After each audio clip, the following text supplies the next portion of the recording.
The dust still settling on the unprecedented raid on Mar-a-Lago, former President Donald Trump's Florida home.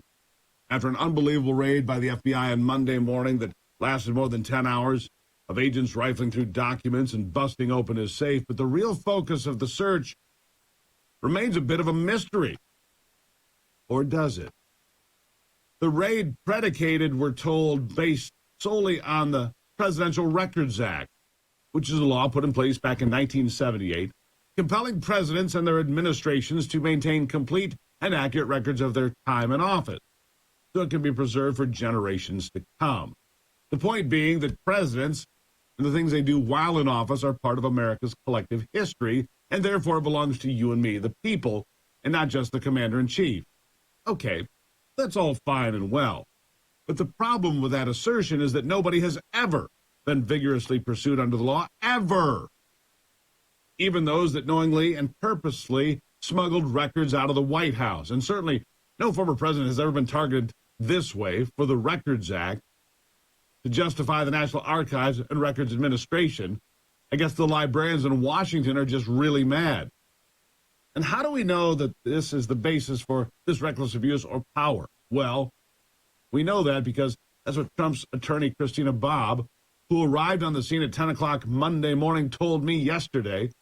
That's what she learned from the search warrant, that agents at first tried to prevent her from seeing it all.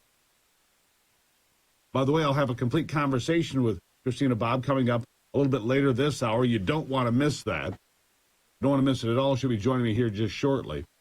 But just because that was written on the search warrant, and the judge who gave plenty of money to Barack Obama and other Democrats in recent years, and also worked for the notorious pedophile and human trafficker Jeffrey Epstein, well, he certainly could have had other motivations. And by the way, who did he work for? I want you to know this about this judge. Bruce Reinhardt. Judge Bruce Reinhardt left the U.S. Attorney's Office in Florida just days after making a deal with Epstein on state charges, not federal charges, right? State charges, not federal charges. He worked for Reinhardt's pilots. Reinhardt worked for Epstein's pilots, his scheduler, Sarah Kellen, Nadia Marcinkova, who Epstein once described as his Yugoslavian sex slave. Weird, right? It makes you wonder once again, why have we not seen the list of Epstein's clients? I'd like to know that today. And Judge Bruce Reinhardt, a frequent flyer on the Lolita Express, was he?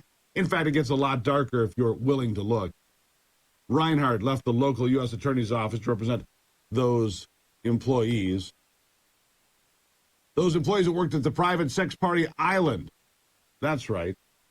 They're all people that Judge Reinhardt represented on behalf of the boss. And now he is the guy signing the very dubious search warrants on a very flimsy foundation to go on a fishing expedition of a former president of the United States. Frankly, this makes banana republics blush. But never mind how bad this all smells. Pundits on the far-left networks were nearly singing with joy.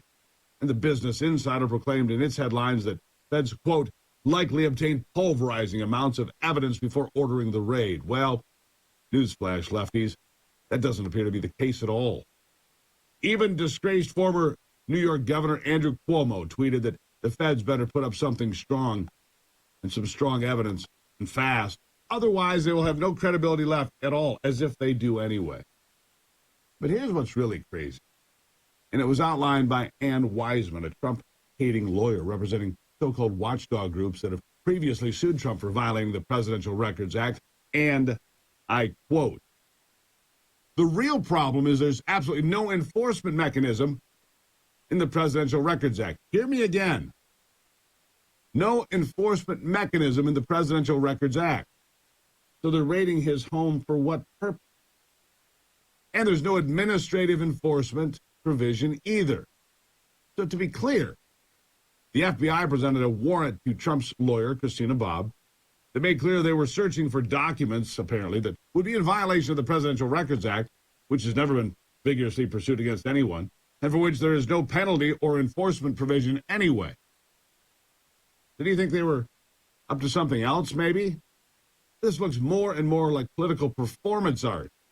Because as they say on Morning Joe, which is code for their whiskey and their coffee, is there is no there.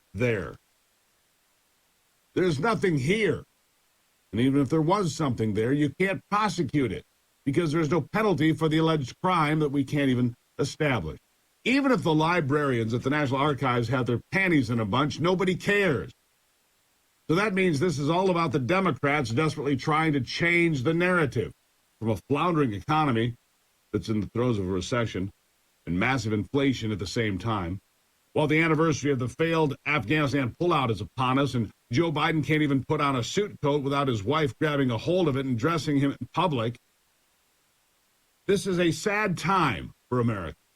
It's also a time when the political stunt of the weaponized FBI has blown up in the left's face. Americans believe in fair play. They don't like gotcha games or twisting the rules to punish someone unfairly, even a guy that half the country doesn't like. So let me say this, dear Democrats, you blew it. If you thought this would turn the country in your favor for the midterms, it was a terrible miscalculation.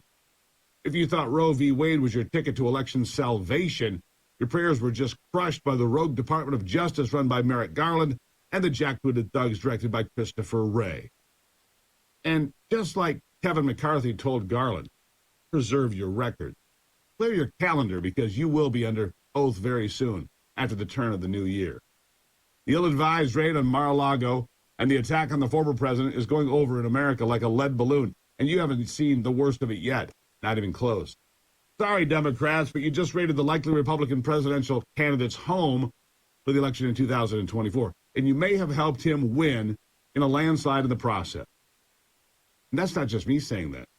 There are plenty of Democrats saying the very same thing today. Again, be careful what you wish for. You just might get it. You just might get it. Christina Bobb will be on the program today. You don't want to miss that. You've got a lot more coming as well.